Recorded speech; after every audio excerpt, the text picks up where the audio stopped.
Welcome to the Boss Experience, the podcast that helps professional women turn their expertise into an online coaching business that replaces their 9 to 5 income.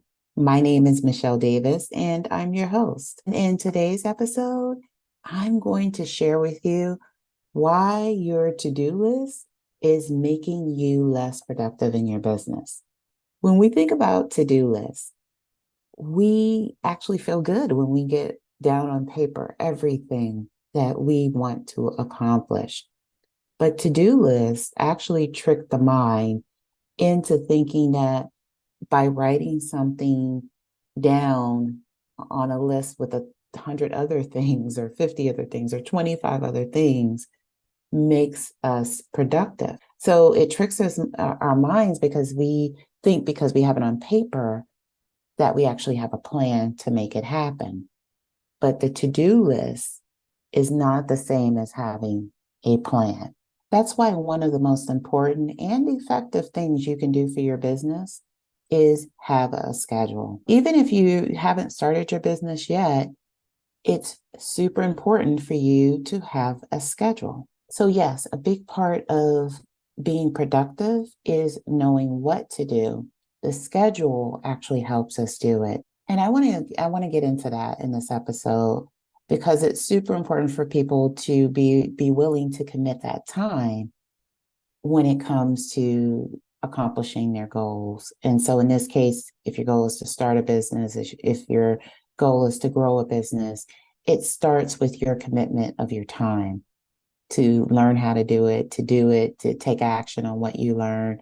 And so that is the starting point. And the reality is, long before you ever hire a coach to help you do anything, every commitment starts with your time, because you can hire whomever, you can gather all the information you find online about getting your business started or growing your business, but you won't implement any of it if you haven't committed the time to do so. You're just finding things on a fly or, as you're scrolling and talking about what you want to do, writing it on a to-do list, and even putting it on a vision board is not the same as taking action.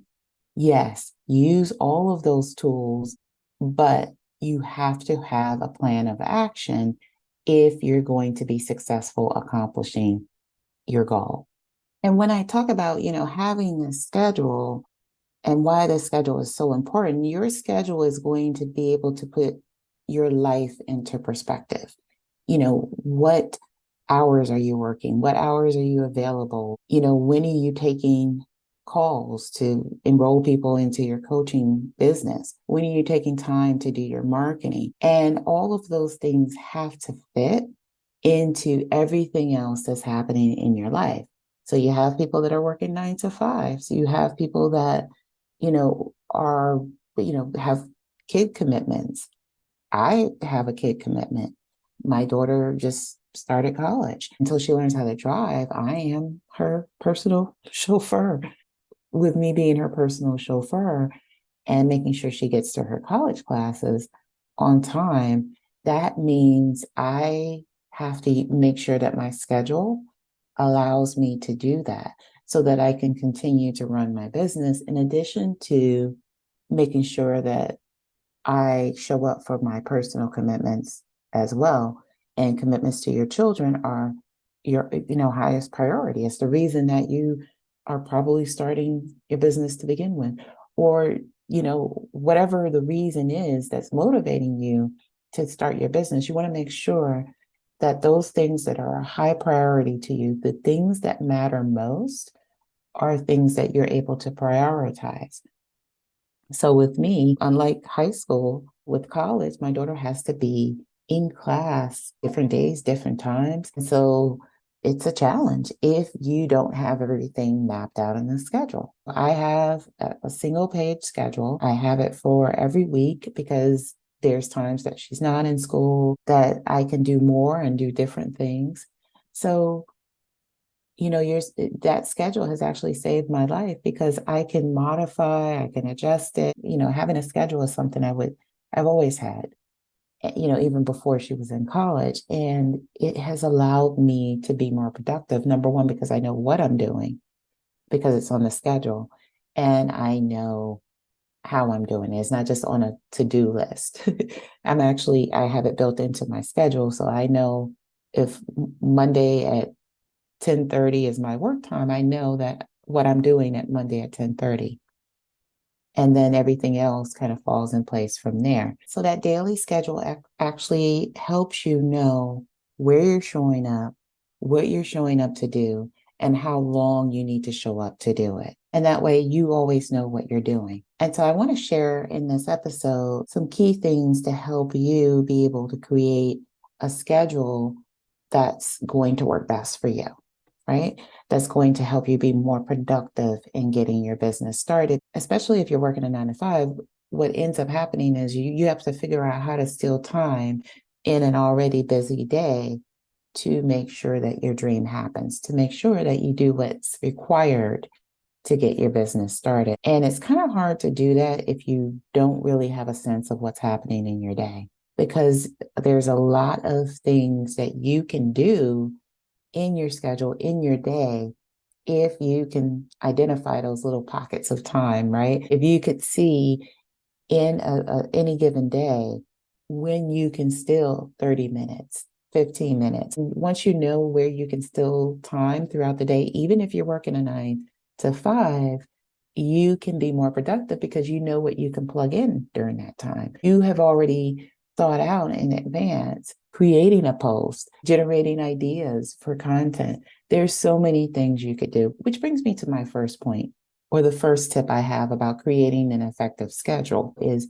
know what it is you need to do. When we think about coaching, it's not just like showing up for program delivery, right? That's one thing. That's one aspect of our business. But we're doing so much more. We're doing mindset work, or we should be if you're not, and you're doing other coaching activities. So it starts with, how are you waking up? Are you doing meditation? Are you doing prayer? Are you writing in a journal? Like, what are you doing? And mapping out our day from the day we wake up, from the time we wake up to the time we go to bed. Making sure we allot that time that we need, for the things that are important to us, but also making sure that we know what it is we need to do in our coaching business. So some typical coaching activities that you need to have on your schedule if you're going to be starting your business is, your marketing time. What time are you spending on social media? What short form video or long form videos are you creating? And I always recommend that you create long form and turn those into short form videos so that you maximize your time in your content creation process. It's also getting on the phone with prospective clients. It's answering questions about your business. It's marketing. So knowing what you need to do in your coaching business is super important, because once you know the categories, the big categories of what you need to do, then you can dive deep into the individual activities you need to do to help you accomplish that, whatever it is in that big category that you have to do. So if it's marketing, then you know that you're going to have to do some social media. You're going to have to do some videos. You're going to have to make posts. And so once you know what it is that you need to do, you can then kind of outline the different tasks under that category so that you know what you need to do with that time. So if you have a lunch break and maybe you spend 30 minutes eating and kind of decompressing, then maybe you have another 30 minutes or another 15 minutes that you can get that video done, or you can map out your content topics for the next 30 days. It's all about knowing what you need to do, because that's the key to you being able to have time to do it, or even to allot time to do it. The other thing that you're able to do once you know the big categories that you need to tackle in your coaching business, and you know the different tasks and activities, is you get a deep understanding about how long it actually takes you to engage in those activities, to complete those activities. And once you know that, you know how to best incorporate it into your daily schedule. The last thing you want to do is for someone to actually schedule time to meet with you and discuss working with you, and you have no idea how long it actually takes for you to speak to a client, or you have to cut that conversation short.